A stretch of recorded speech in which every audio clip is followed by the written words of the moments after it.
So in terms of aspirational hope, I mean, one of the biggest things that my parents also gave me was that like idea, like I could do whatever I wanted to do because they were going to catch me if I fail.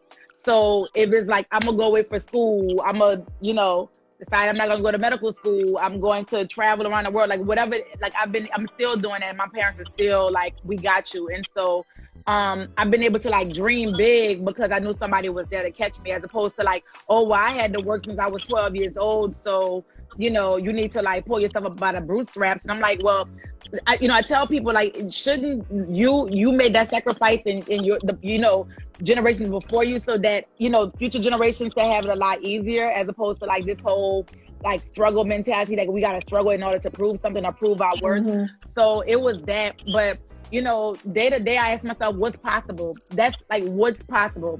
When I'm entering in a consulting situation or I'm working on a new project, I'm like, what's possible? And I'm like, literally, like, that's the question I ask, well, what's possible?